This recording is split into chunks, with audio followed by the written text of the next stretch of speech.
is a true story. It happened to a friend of mine. Okay, so Megan's not exactly a friend. I'm kind of more popular, and I hate to sound conceited. Prettier. Anyway, the story doesn't even start with Megan. It starts with Bradley, a boy who happened to be Megan's boyfriend. You see, Bradley's family had this real pain of a mutt called Nutmeg.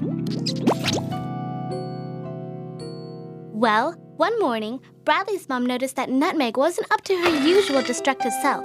She just kind of stayed curled up near the door and wasn't interested in anything but sleeping. So she bundled the mutt up and took her to the vet.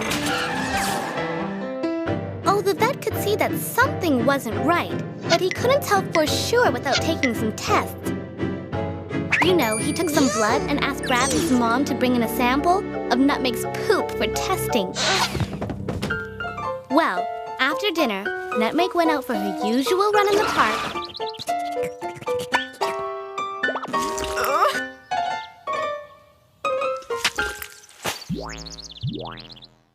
She asked Bradley to drop the sample off at the vet's on his way home from school the next day, but Bradley made all kinds of excuses so he wouldn't have to carry around that stuff. He claimed he had soccer practice. His mom said, "That's okay, the vet's open late." Then he said he's got to go to Dave's house to dissect a frog for science class. Yeah, right, like Bradley knew one end of a frog from another. The poor dog was real sick, and taking the sample to the vet was the least Bradley could do. Okay, so Bradley's mom, being considerate and all, wrapped the sample in a box so nobody would know what it was. Bradley could leave the box in his locker and drop it off at the vet on his way to studying or whatever. When Bradley got to school, he was glad to see that Dave, that's the kid who shared his locker, had the locker door open and ready for Bradley to slip his backpack in without too much fuss.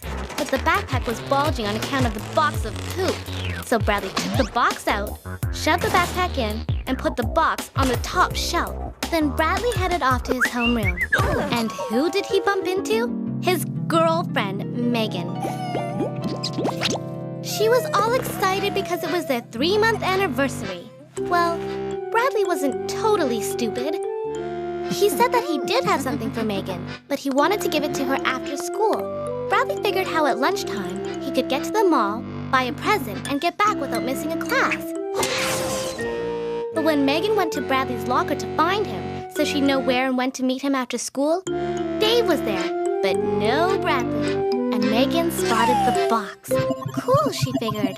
Bradley really did get her something for their anniversary. And at lunch, she bragged to me that Bradley got her a present. But Bradley was so Bradley.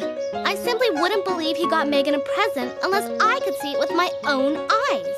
I suggested Megan should go and open the locker. After all, girlfriends and boyfriends know each other's locker combinations. Megan felt like it wasn't the right thing to do. But then, along came Susan and Jody, who happened to be my friends, and we kind of ganged up on Megan, who still wouldn't give in. Now, Susan once was Dave's girlfriend.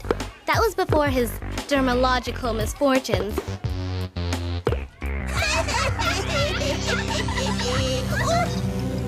So she still knew the combination to the locker.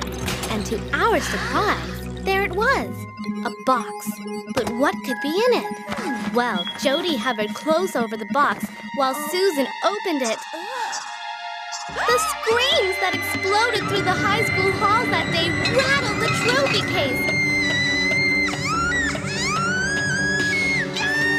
Susan flung the box against the locker with such force that you-know-what splattered all over the place. Mostly all over Susan and Jody.